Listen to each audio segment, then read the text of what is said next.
پیارے دوستو، میرا سوال ہے، کبھی کبھی زندگی میں ایسے صورتحال کا سامنا ہوتا ہے، چاہے وہ شادی ہو یا پڑھائی ہو یا کوئی اور معاملہ ہو، جو پہلی نظر میں سمجھنا بہت مشکل ہوتا ہے۔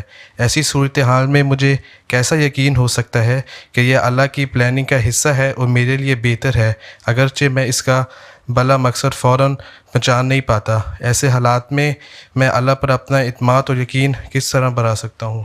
بات یہ ہے کہ یہ یقین ہے کہ خدا تعالیٰ ہے، میں نے اس کو بھی بتایا تھا، ہے نا۔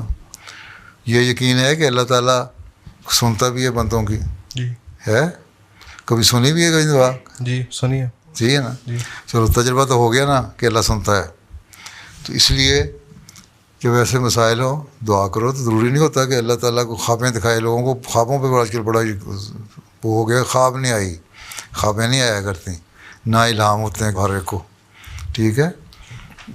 دل کی ایک کیفیت ہوتی ہے، دل میں تسلی ہوتی ہے۔ دعا کرو، نفل پڑھو، 5 دن 7 دن 8 دن 10 دن ہیں، اور بہت ہی مسائل بڑے ہیں تو 40 دن تک نفل پڑھو، ہیں، رات کو عشاء کے بعد دعا کرو۔ اس کے بعد جو دل میں تسلی ہو اس کے بعد فیصلہ کر لو، ٹھیک ہے۔ یہی، اور اللہ تعالیٰ سے کہو اگر تیرے لیے بہتر ہے تو میرے دل کو تسلی دے اور اس مجھے اعتماد پیدا کر میرے دل میں، ٹھیک ہے۔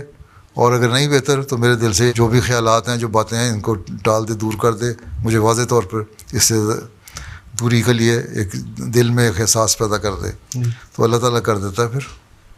تو یہ تو تعلق کی بات ہے، ہم صرف دنیاوی کاموں کے لیے اللہ کے پاس جاتے ہیں، ٹھیک ہے۔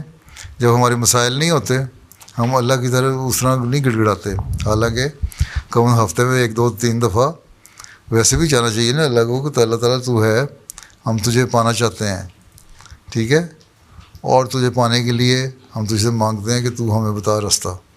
اہدنا الصراط المستقیم کی دعا مستقل پڑھتے رہا کرو، ٹھیک ہے۔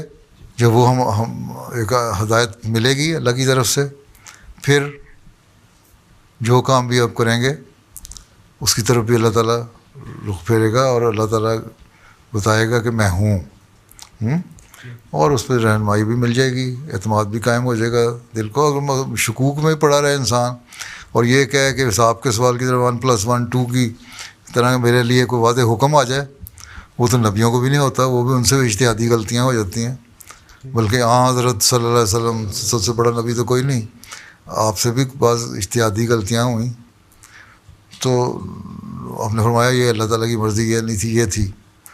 اب صلح حدیبیہ کے معاملے میں دیکھ لو، وہاں عمرہ کرنے گئے تھے لیکن نہیں ہوا، پھر صلح حدیبیہ ہو کے واپس آ گئے، تو وہاں بھی ایک خواب کی بنا پہ تھی نا۔ اب خواب کو سمجھنے میں بھی آپ سے بھی غلطی ہوئی، لیکن آپ نے سمجھا کہ یہ شاید پوری ہو جائے، اس کے بعد اللہ تعالیٰ نے کہا نہیں یہ آئندہ پوری ہوگی، آپ پہ واضح کر دیا۔ تو آپ کو تو وہی بھی ہوتے تھے، الہام بھی ہوتے تھے، سارا کچھ ہوتا تھا، اس کے باوجود تھا۔ تو ایک بندہ، عام بندہ کیا چیز ہے اس کے مقابلے میں، ٹھیک ہے۔ پھر حضرت مسیح علیہ السلام نے فرمایا کہ مجھ سے بھی اجتہادی غلطیاں ہو جاتی ہیں، خلفاء سے بھی ہو جاتی ہیں، جماعتی معاملات میں ہو جاتی ہیں، لیکن اللہ تعالیٰ اس میں نتائج بد نہیں کرتا، نتائج بہتر کر دیتا ہے۔ اس لیے عام حالات میں بھی اللہ تعالیٰ سے یہ مانگو کہ چل جو بھی ہو، میرا کبھی اللہ تعالیٰ پہ ایمان وہ نہ ڈاواں ڈول نہ ہو، متزلزل نہ ہو، شیک نہ کرے، کبھی ایمان میرا شیک نہ کرے، ٹھیک ہے۔ یہ دعا کرو عام حالات میں بھی۔ تو پھر جب ایسے موقع، خاص موقع آتے ہیں، وہاں بھی اللہ تعالیٰ پھر تسلی کے سامان پیدا کر دیتا ہے، ٹھیک ہے۔